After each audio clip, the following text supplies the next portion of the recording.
Vivre FM. Vivre FM. Jusqu'à midi. Vivre FM, c'est vous, Carole Clémence. 1 300 000 personnes sont déficientes visuelles en France. Pour beaucoup d'entre elles, le braille est indispensable. Et pourtant, cette écriture conçue il y a 200 ans pour le format papier a des difficultés. Est-ce qu'elle va survivre l'ère du numérique et de la synthèse vocale ? Est-il encore utile de l'apprendre ? Est-ce facile ? Comment faire ? Des réponses ce matin avec Céline Boeuf, responsable adjointe de la médiathèque de l'association Valentin AUI. Nous aurons également en cours de l'émission une enseignante de braille qui nous parlera de son métier, des personnes qui viennent apprendre le braille, et puis une femme qui exerce un métier rare, un métier méconnu, celui de transcriptrice adaptatrice de documents en braille, gros caractères et dessins en relief. Elle sera avec nous pendant la fin de cette émission.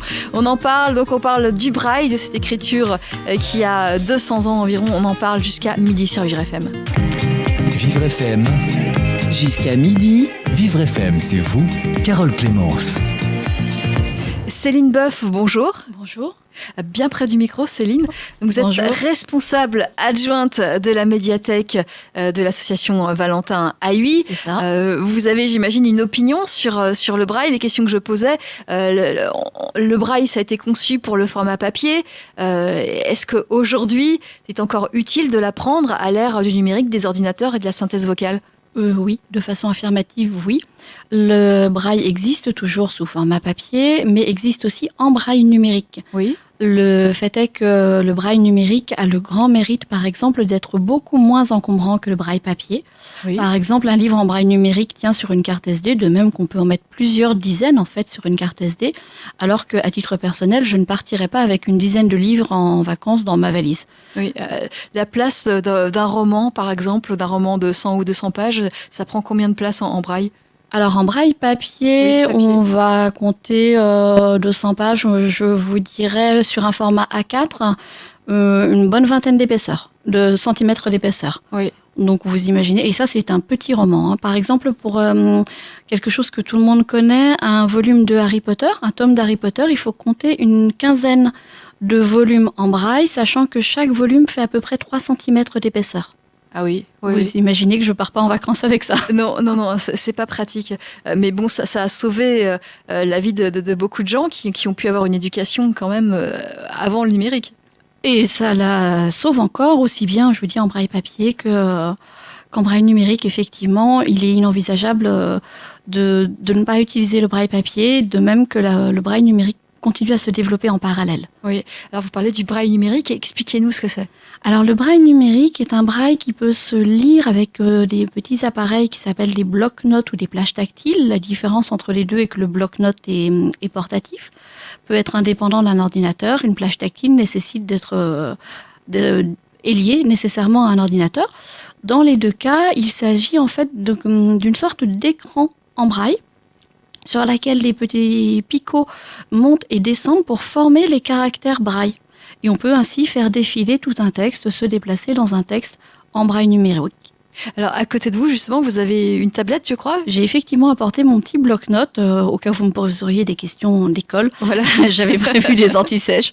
Je ne sais pas si j'aurai l'occasion de m'en servir, mais c'est donc un bloc-notes sur lequel j'ai mis, moi, un fichier, donc j'en ai besoin à titre professionnel. Oui. Mais je peux également mettre des livres en braille numérique, tels qu'on en distribue à la médiathèque Valentin AUI. Voilà, alors, pour le décrire, il fait je sais pas, 15 cm de largeur. Oui, c'est un format, je dirais, A5. Hein. Voilà. Et puis des boutons en haut. Les boutons que vous voyez sur le dessus, c'est le clavier, parce que le bloc-notes, contrairement à la plage braille, on peut également s'en servir pour écrire. Ça ressemble un petit peu à une tablette, si vous voulez. Ça a les mêmes fonctions qu'une tablette. Oui. Et puis en bas, vous avez la partie braille, c'est-à-dire les picots. Exactement. Vous passez vos doigts sur ces picots. Et j'ai 32 caractères. Vous voyez, donc c'est un tout petit écran par rapport à l'écran d'un ordinateur que va utiliser une personne voyante. Je ne peux avoir que 32 caractères simultanément.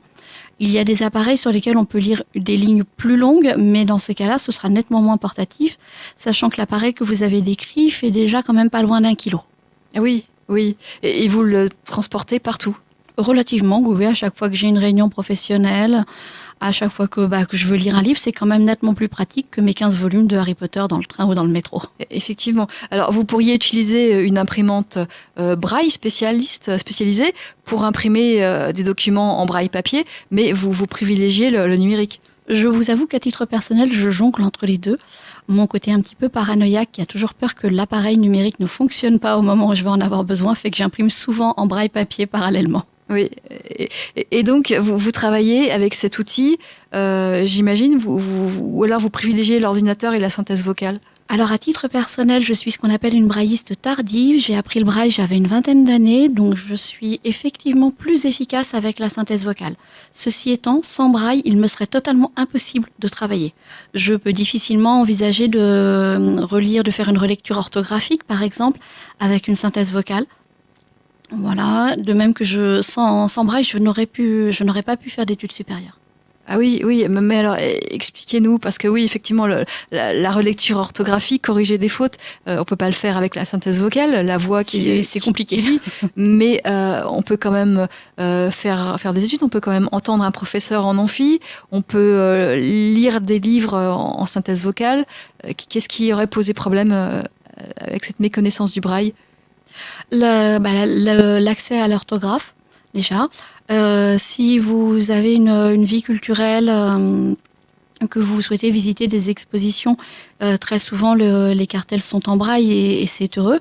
Et puis le braille peut être disposé sur des... Kathleen nous en parlera peut-être tout à l'heure, mais l'avantage du braille, c'est qu'il va illustrer, il va être la légende par exemple d'un schéma tactile. Oui. Donc sans le braille, je vous dis, je n'aurais pu travailler. C'est ce qui m'a permis, à titre personnel, j'ai fait des études de musicologie avant d'être bibliothécaire. La musique se fait à l'oreille, certes, mais quand il s'agit de rendre des devoirs et de communiquer avec des enseignants, ça nécessite de passer par une partition également. Oui, et oui, il faut absolument une partition. Pour écrire et lire une partition, on fait appel au braille. On fait appel au braille également. Les caractères sont les mêmes que pour le français ou les mathématiques. Oui, il n'y a pas d'autre solution. C'est une question de contexte après. Non, là, effectivement, il ne va pas y avoir d'autres solutions. Ouais. Alors, si vous voulez parler un petit peu de vous, peut-être, pour expliquer comment on apprend le braille. Vous l'avez appris à l'âge adulte, jeune, vous aviez 20 ans. J'avais une petite vingtaine d'années, oui. Oui, c'est difficile, c'était... Alors, c'est toujours moins difficile que de l'apprendre lorsqu'on a 65 ou 80 ans, puisque la discrimination tactile est encore bonne. À titre personnel, j'étais très très motivée puisque je n'avais plus d'autre solution d'accès à l'écrit. J'étais trop malvoyante pour lire en gros caractères et c'est extrêmement frustrant de ne plus pouvoir lire autrement qu'en audio, de ne plus pouvoir écrire non plus. À l'époque, je ne maîtrisais pas l'informatique. Donc j'ai appris le braille, oui, j'avais une petite vingtaine d'années. Ça m'a pris, on va dire, quelques semaines pour apprendre ce qu'on appelle le braille intégral, qu'il faut distinguer du braille abrégé. Donc le braille intégral, c'est une transcription caractère par caractère. Tous les caractères existent en braille. La ponctuation, les chiffres, je vous l'ai dit, les notes de musique. Donc le braille intégral est un alphabet qui transcrit littéralement tous les caractères. Le braille abrégé avait pour but, lorsqu'il a été créé, de limiter l'encombrement. Je vous l'ai dit, aujourd'hui, l'encombrement est limité par le fait qu'on utilise pas mal le braille numérique. Mais malgré tout, en braille papier, il reste encore appréciable d'avoir moins de volume en utilisant le braille abrégé. Et ça ressemble un petit peu à la sténo. Oui. C'est un système d'abréviation à la fois orthographique et puis il y a tout un lexique d'abréviation à apprendre par cœur. Et donc là, ça m'a pris beaucoup plus de temps, non pas à cause de la discrimination tactile, mais simplement parce que c'est une gymnastique intellectuelle que de réapprendre une liste d'abréviations. Alors vous avez dû apprendre 2 brailles différents. C'est ça. Ça prend du temps. Ça m'a pris. J'ai commencé en mois de septembre et j'ai terminé à peu près au mois de mai. Vous voyez, ça vous donne une idée. Voilà. Et aujourd'hui, vous lisez couramment? Je lis pas aussi rapidement que quelqu'un qui va avoir appris à lire en braille, mais je le lis effectivement tout à fait couramment. Ouais. Vous lisez pas aussi vite qu'auparavant. Vous pouviez lire un livre écrit normalement? Non, de fait, je ne lis pas aussi rapidement que quelqu'un qui va lire un livre papier imprimé avec ses yeux. Alors, vous connaissez la lecture par braille d'un roman, par exemple, et la lecture, l'écoute d'un livre audio lu par un comédien, par exemple. Quelle est la différence ? Qu'est-ce que vous préférez ? J'aurais beaucoup de mal à répondre à votre question. Le plaisir va pas être le même. La lecture audio, pour moi, elle a un côté extrêmement pratique, extrêmement fonctionnel. On a dit que le braille numérique était moins encombrant que le braille papier, mais la lecture audio est encore moins encombrante, puisqu'elle tient dans mon smartphone, par exemple. Oui. Dans mon smartphone ou dans un petit appareil avec une toute petite carte SD, je peux avoir ça dans ma poche, dans le train, dans le métro, dans mon lit. Alors que mon petit bloc-notes braille, qui fait quand même pas loin d'1 kilo, c'est beaucoup plus compliqué à manipuler dans ce genre de conditions. Maintenant, le plaisir de la lecture, objectivement, il va être le même dans les deux cas. Ce qui m'intéresse, de toute façon, c'est d'avoir accès aux livres. Et on est dans un tel cadre de pénurie documentaire en France. Les personnes aveugles et malvoyantes ont accès à tellement peu de livres qu'on prend le livre sous le format sous lequel il existe. Oui, on n'a pas le choix. Non.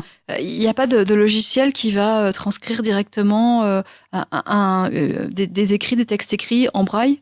Alors ça, faudra poser la question à Kathleen, elle sera plus compétente que moi pour vous répondre. Si, ça, c'est pas aussi automatique, ça nécessite malgré tout une intervention humaine, mais ça, c'est effectivement bien automatisé. Oui. Mais vous-même, vous n'avez pas de logiciel qui vous permettrait de traduire directement tout ce que vous voulez en écriture braille. Alors, tout ce qu'on veut, non, mais une partie des ressources numériques, par exemple, quand je travaille avec un ordinateur et que j'ai ma plage braille, donc mon petit écran en braille qui lui est relié, effectivement, le logiciel de synthèse vocale ou de lecture d'écran, c'est la même chose, transcrit directement le contenu de mon écran en braille. À une condition, c'est que le contenu réponde à un certain nombre de normes informatiques, que ce contenu soit dit accessible. D'accord. Alors, vous conseillez aux personnes qui sont malvoyantes et non-voyantes d'apprendre le braille ? Je le conseille à tout le monde. Aux personnes malvoyantes et non-voyantes, ça c'est évident. Quand on découvre la déficience visuelle, même tardivement, il est indispensable d'apprendre le braille, en tout cas de l'apprendre le mieux qu'on le puisse. Je vous le disais, à 80 ans, la discrimination tactile ne va pas être la même. Et puis, même intellectuellement, on est un petit peu moins agile en prenant de l'âge. Malgré tout, les boîtes de médicaments, par exemple, vont être étiquetées en braille. Il est important de pouvoir se repérer dans ces médicaments. Confondre un médicament pour le cœur avec un médicament pour la digestion, ce serait quand même embêtant. Dans sa vie quotidienne, mon appartement est ponctué de braille. Mes bouteilles, mes boîtes de thé, j'aime beaucoup le thé. Je vais pas ouvrir toutes mes boîtes de thé le matin pour les renifler. Je préfère écrire le parfum du thé en braille dessus. De même que les boîtes de conserve, le jour où vous voulez faire une salade, vous n'avez pas forcément envie de mettre des flageolets dedans, mais du maïs, ça peut être meilleur. Effectivement, oui. Et puis les habits, peut-être, vous pouvez également Alors, les habits, on triche un peu. On utilise une technologie qui est un détecteur de couleurs, souvent. Ah, d'accord. Vous restez avec nous, Céline Boeuf. Vous êtes responsable adjointe de la médiathèque de l'association Valentin Haüy. On parle de l'écriture braille, destinée principalement aux personnes malvoyantes et non-voyantes. Aujourd'hui, dans Vivre FM, c'est vous, jusqu'à midi. Jusqu'à midi, Vivre FM, c'est vous, Carole Clémence. Et aujourd'hui, dans Vivre FM, c'est vous, nous parlons de l'écriture braille. Nous en parlons avec Céline Boeuf, responsable adjointe de la médiathèque Valentin Haüy. Et nous allons aussi en parler avec Margaret Laveillé. Bonjour Margaret. Bonjour. Margaret, vous êtes professeure de braille bénévole au comité Valentin Haüy du Mans. Valentin Haüy, donc c'est l'association, l'une des plus grosses associations destinées aux personnes malvoyantes et non-voyantes. Vous enseignez donc le braille. Oui, c'est ça. Depuis maintenant 6 ans. Depuis 6 ans. Alors si vous êtes loin du téléphone, rapprochez-vous parce qu'on vous entend de manière lointaine. D'accord. Est-ce que comme ça c'est mieux? Là, ce serait mieux, oui. D'accord. Voilà. Oui, depuis 6 ans, j'enseigne le braille dans le comité à des personnes qui perdent la vue tardivement, voilà, des adultes d'un certain âge. C'est uniquement à ce type de public ? Oui.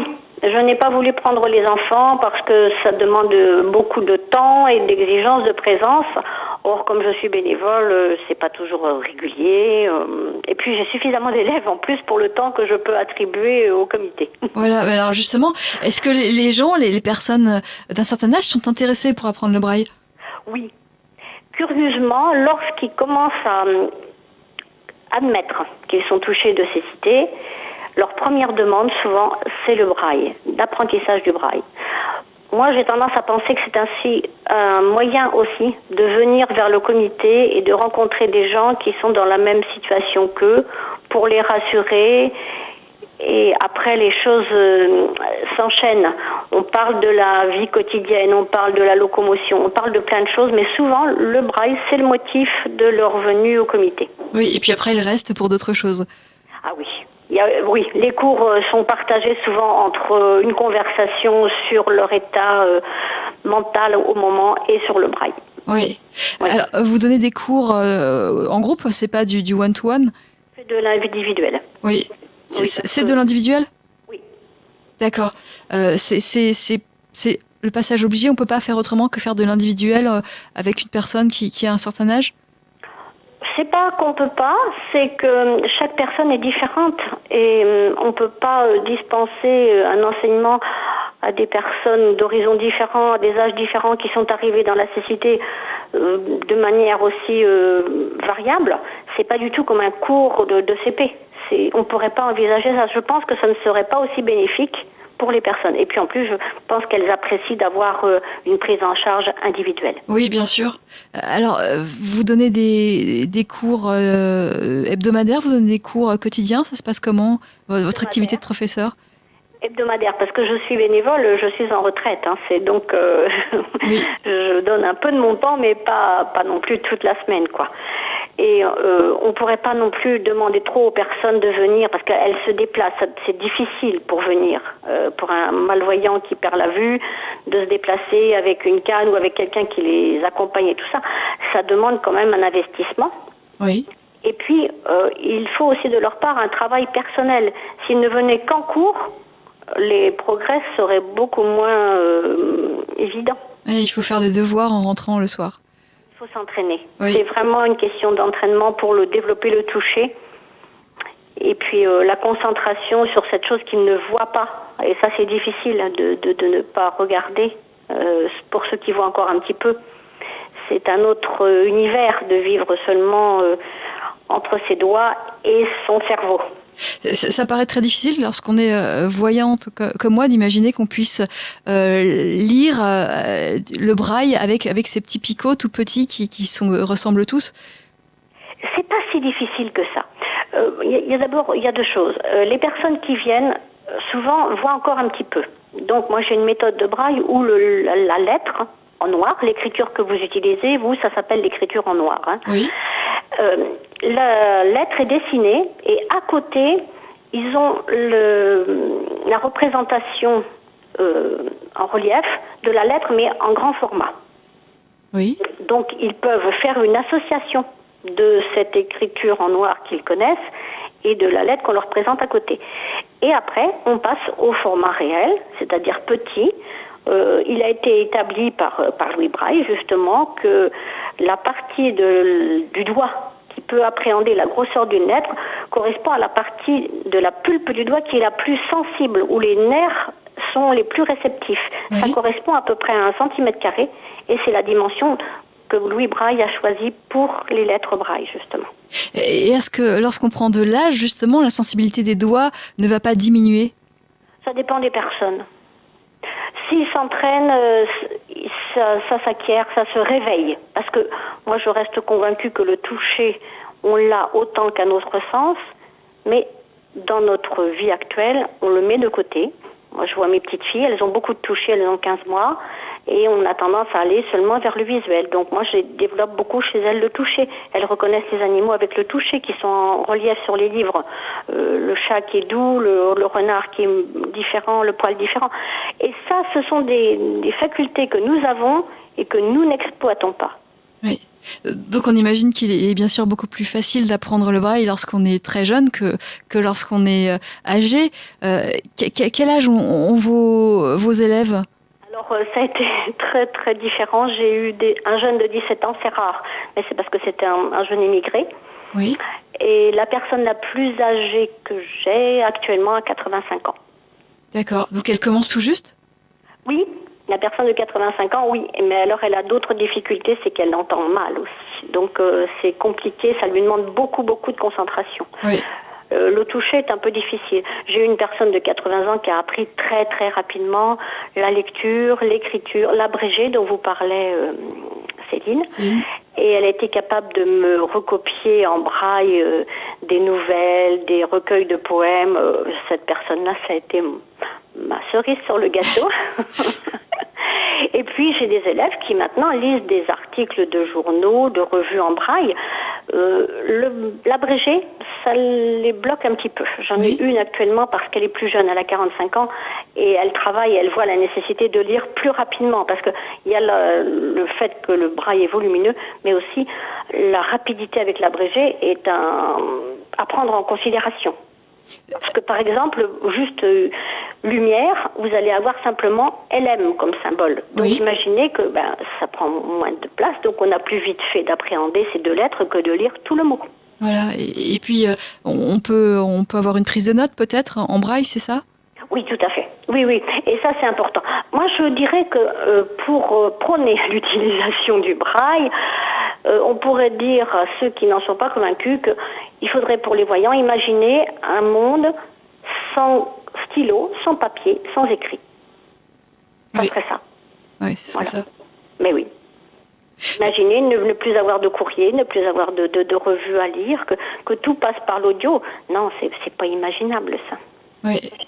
D'où la nécessité d'apprendre cette écriture.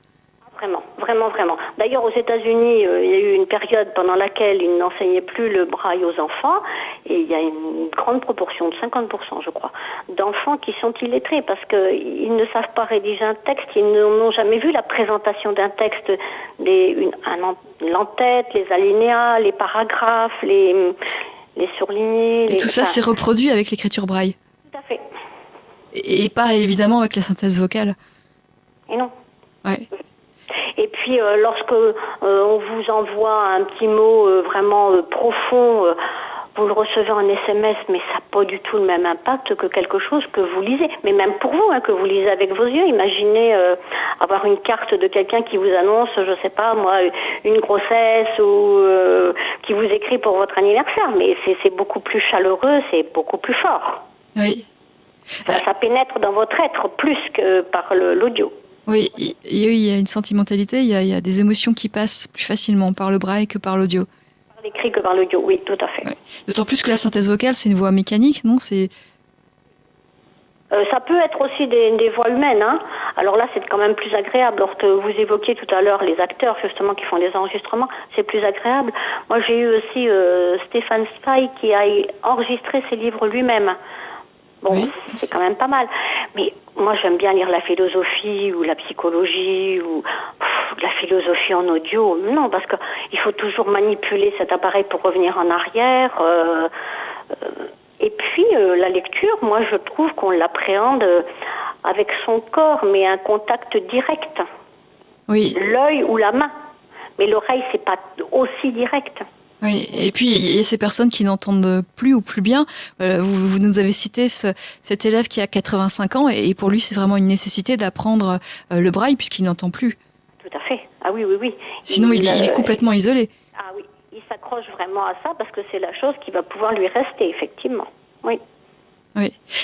Alors, Margaret Laveillé, si vous aviez à convaincre quelqu'un, une personne âgée par exemple, qui se dit mais ça va être trop dur pour moi d'apprendre ça maintenant à mon âge, qu'est-ce que vous pourriez lui dire ? Non, il faut être motivé. Il faut le faire à l'instant où on est prêt. Moi, j'ai des élèves, quelquefois ils viennent pendant un certain temps, puis d'un seul coup, je sens que ça flotte. Je leur dis, attends, on fait une pause.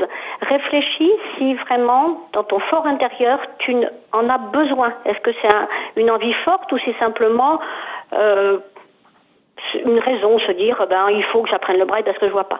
Et il y a des élèves qui arrêtent, et puis quand ils reviennent, ils sont motivés. Et il faut vraiment être motivé et en voir la nécessité. Oui. Oui, on n'apprend pas ça pour apprendre une nouvelle langue, une nouvelle écriture.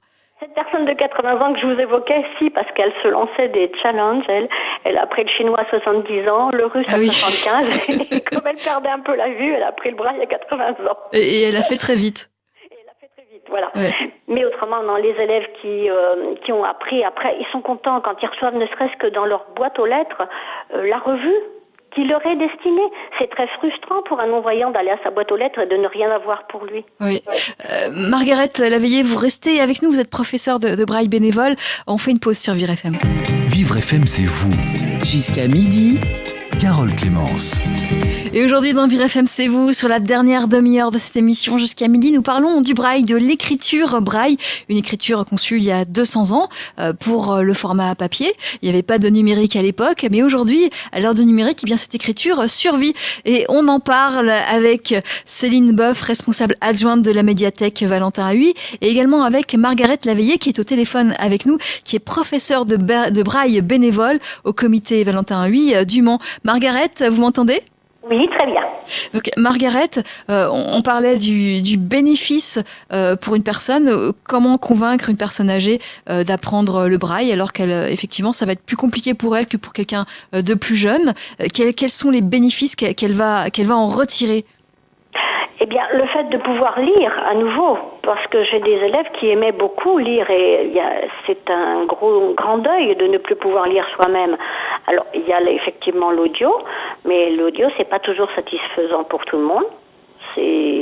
Ça peut être un moyen. Et il y a aussi le fait de lire, comme disait Céline tout à l'heure, les médicaments, les produits. Moi, dans la maison, tout est marqué en braille aussi.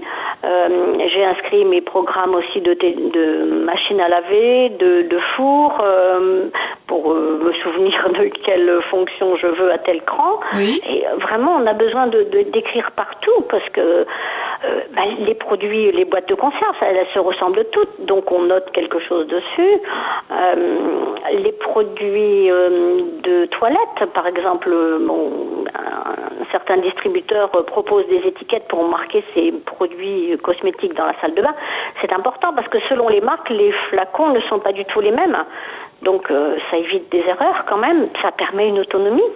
Oui. Voilà. Et puis, qu'est-ce qu'il y a encore ? Les produits du commerce. Oui, on comprend vraiment que dans la vie quotidienne, ça a l'air indispensable.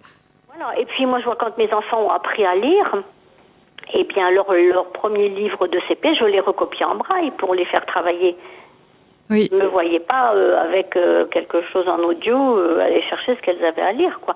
Et puis en plus, l'intérêt du braille, c'est quand même que lorsqu'on lit du braille, avec nos doigts, on a les autres sens libres et on peut entendre autour de soi.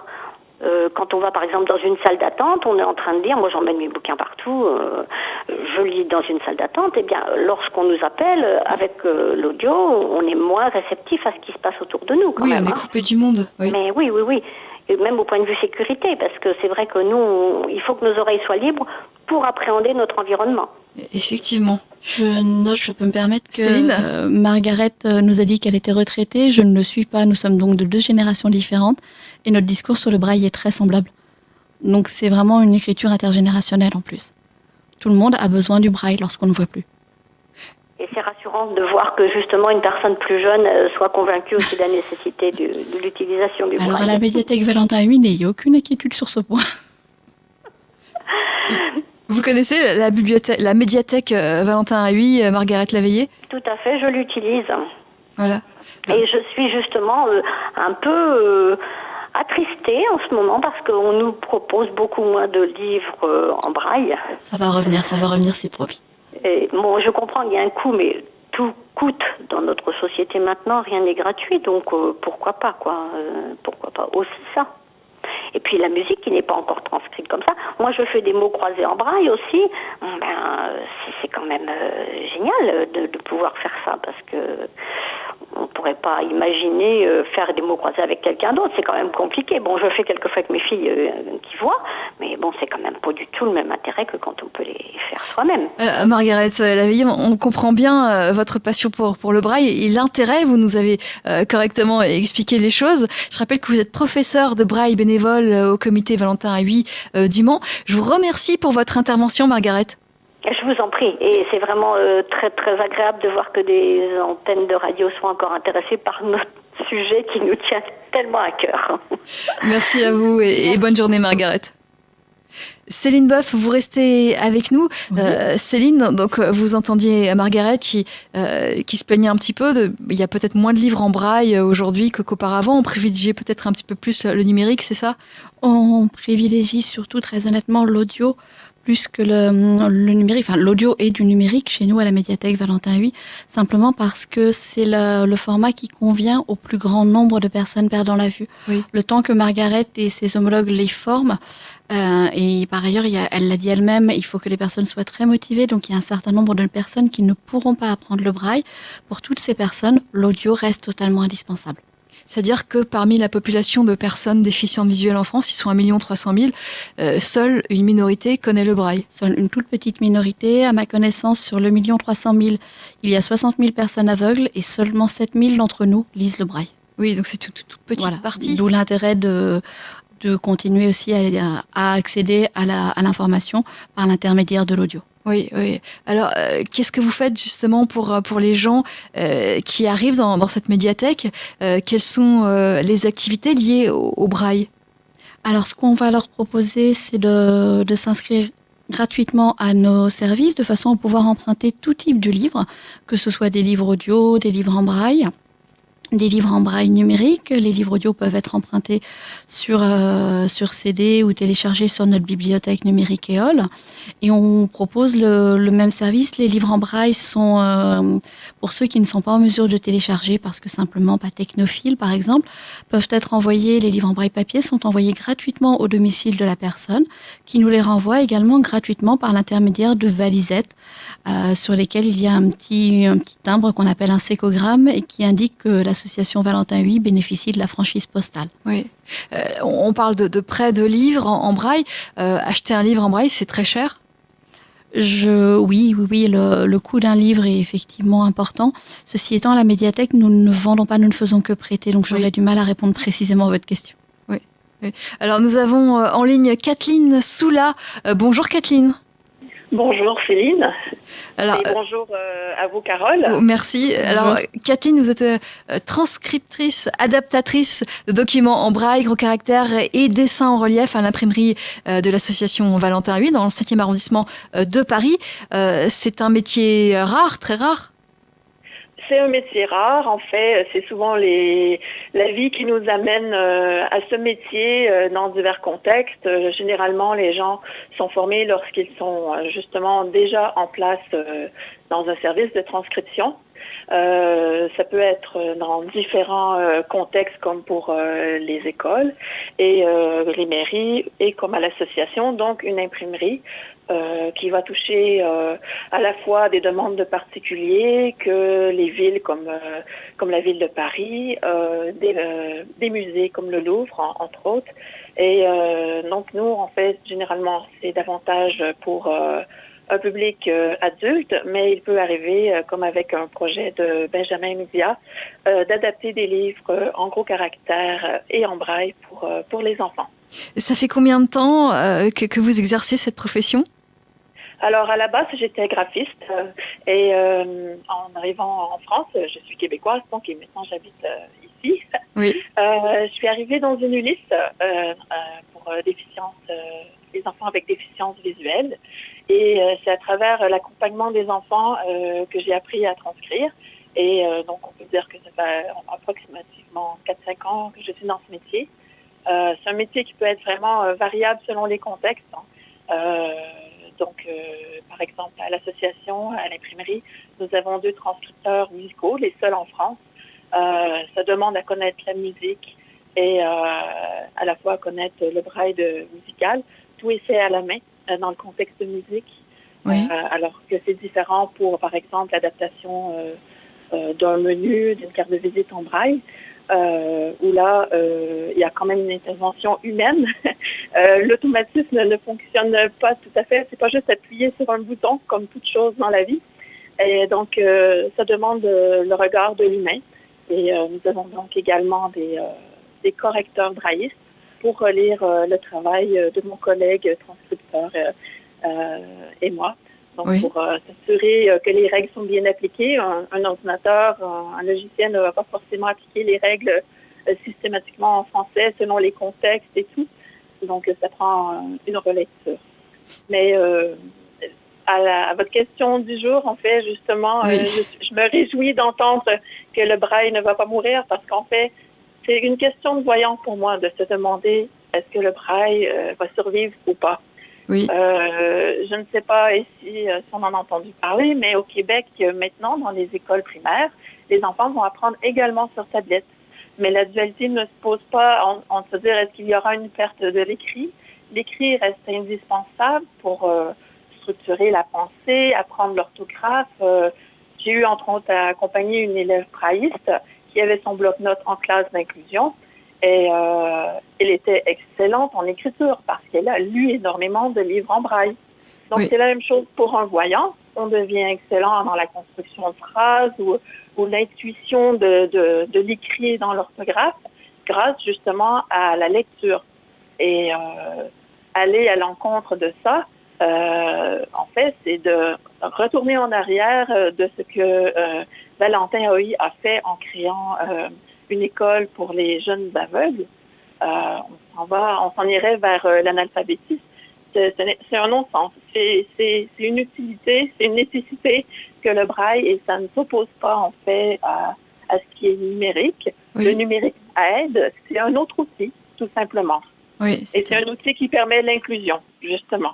Oui, alors vous l'avez évoqué, mais on le rappelle pour les gens qui nous rejoignent, l'écriture braille permet d'apprendre l'orthographe, puisqu'il y a la partie orthographique qui est reprise dans le braille. Oui, en fait, le braille intégral, par exemple, chaque cellule braille, c'est une lettre. Donc, ça permet de lire, de comprendre la notion de mot aussi. Lorsqu'on entend où se termine un mot ou débute un autre mot. Oui. C'est une notion très complexe. Et justement, dans l'accompagnement de certains enfants, cette question est arrivée de ne pas savoir faire la différence entre le et château, par exemple. C'était un seul mot pour l'enfant. Donc, passer par l'écrit permet de justement structurer sa pensée, apprendre à pouvoir se débrouiller soi-même aussi, pour plus tard, c'est faire l'autonomie. Pour pouvoir écrire, par exemple, nous, un courriel, on a d'abord besoin d'apprendre à savoir lire et écrire. Donc, c'est dans le même ordre de nécessité, en fait, pour moi. Oui, puisque si on fait son courriel avec une synthèse vocale, il y aura forcément des fautes et des soucis de compréhension pour le lecteur qui va recevoir ce mail. En fait, c'est plus dans l'ordre de pouvoir être dans une idée d'inclusion, c'est de ne pas priver les gens de leur autonomie et de pouvoir communiquer avec les autres. Donc, est-ce que les autres sont habitués à recevoir un message vocal? Pourquoi pas sur un téléphone portable, par exemple? Mais lorsqu'il s'agit de dossiers professionnels, c'est peut-être préférable d'adresser un courriel. Donc, c'est dans cet ordre d'idée, en fait, de notion d'inclusion pour tous. Oui. Parce que les gens vont travailler dans des milieux ordinaires également. Donc, c'est important de passer également par l'écrit. Oui. Et vous, dans le cadre de votre travail, Kathleen, est-ce que vous voyez une croissance de demande de documents braille ou plutôt une baisse? En fait, nous, à l'imprimerie, c'est constant, ça demeure. Il y a des nouveaux produits qui se développent de par les nouvelles techniques de l'imprimé, comme les plans en relief ou les œuvres qu'on adapte également en relief. Il y a la 3D qui s'en vient bientôt d'ailleurs également dans ce sens. Donc, il y a des nouveaux outils et ça devient un plus. Oui, mais la partie braille, écriture braille diminue un peu quand même. Non, elle demeure. On a un service abonnement, justement, pardon, à l'imprimerie où les gens peuvent s'abonner aux revues de kiosque, mais également aux revues de ville. Donc, par exemple, la revue Avantage, Géo-Histoire, Les Que Choisir, ou alors des revues de ville comme à Paris ou Hauts-de-Seine, etc. Donc, ça permet aux gens d'accéder à l'information, en fait. Et dans mon métier de transcriptrice, même si un sujet nous semble être pour voyants, il y a certains sujets que je vais conserver parce qu'en fait, dans l'esprit d'un transcripteur, c'est de penser constamment à l'inclusion sociale.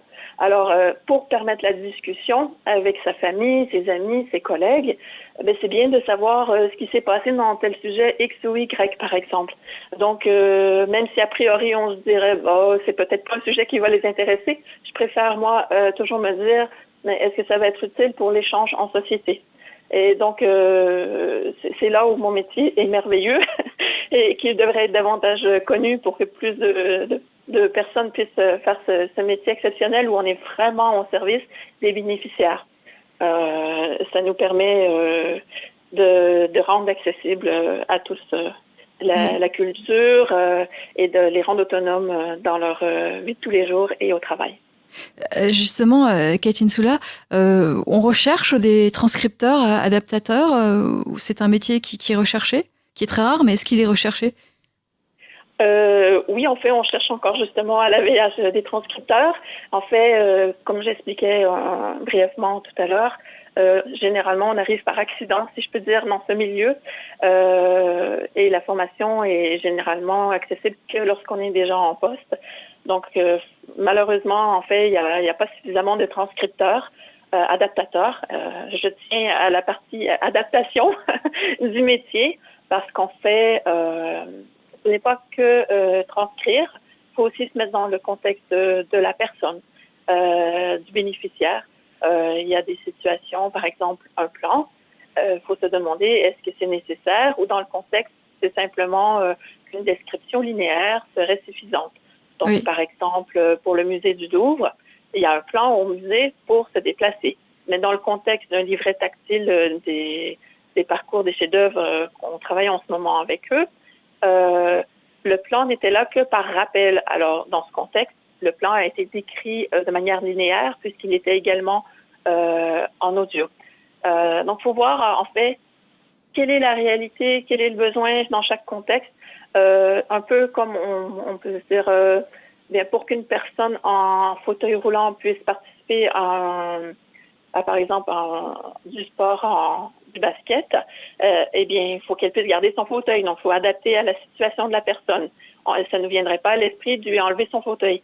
Donc, c'est dans ce sens où il faut se mettre à la place de la réalité des gens. Oui. Et elle est variée, cette réalité.